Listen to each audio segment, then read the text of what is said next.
Hello, this is Micah Morris. I'm in MAOL631 with Dr. Graf, and this is the video portion of my lesson plan. Let me present my screen first, and then I will show you the start of my lesson plan and the activity. Here we go. Yes, I know I am presenting. All right, well, just to go over a couple of the basics of the lesson plan here, it is the Algebra 1 unit over systems of equations, and this lesson is specifically over just graphing.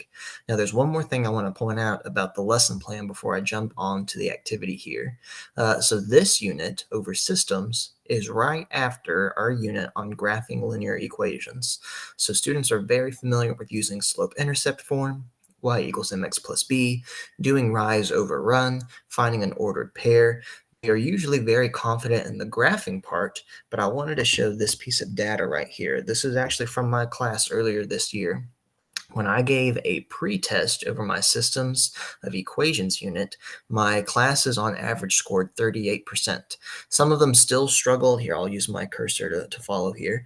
One misconception on graphing was flipping the slope and doing run over rise instead of rise over run. Also, students would also forget if the slope was positive or negative. And we also struggled the most with substitution and elimination because these are more equations types of concepts that were covered much, much earlier in the year. Now let's focus on the activity. This is a discovery activity, and once you hit high school, to each their own with the discovery activity. Mine is called an investigation. I still believe you can see it here. Mine is called an investigation to solutions to the systems of equations. This does a great job tying in prior knowledge from that graphing linear equations unit to what we're doing now with systems. So for instance, the very first question we're seeing here is, are the following points solutions to y equals 3x minus 1? Explain how you know. If I were the teacher and getting started with this activity, I would hand this out to my students in groups of 3, and I believe I even said that over here in my lesson plan.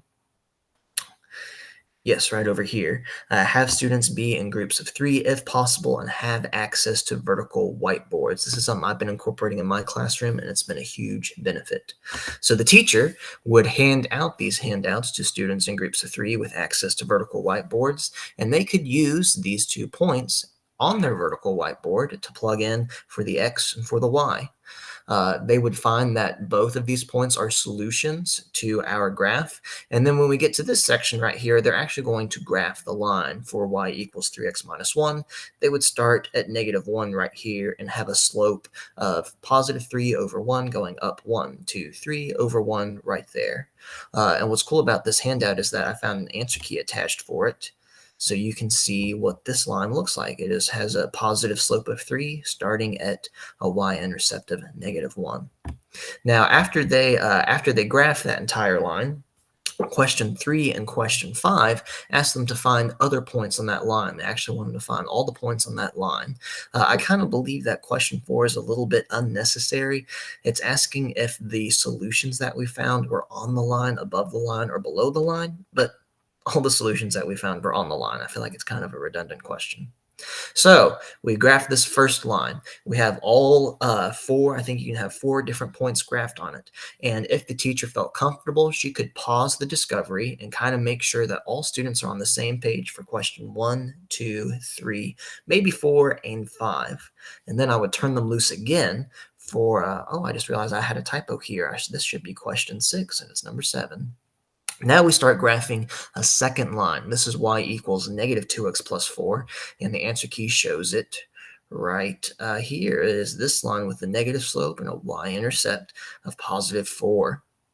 So we graph that line, and then we ask ourselves, do these 2 lines have any points in common? This is the big discovery question for graphing systems here. If so, list them here. Students would then go, using my answer key, I'll just show you right here. Students would then go and say, hey, these have a common point right here at +1, +2, and they would write that as the ordered pair 1, 2, which is the answer to question 8 right here. Okay. So then after that, students would be given a 4-question exit slip. There's these top 2 questions right here where lines are provided for them. All they have to do is find the solution.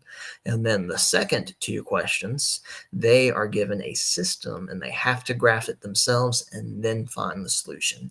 And again, an answer key is provided. So I would use this as an exit slip. I would use these 10 questions right here as a discovery activity. And I believe I even said this in my lesson plan that, where is it right here?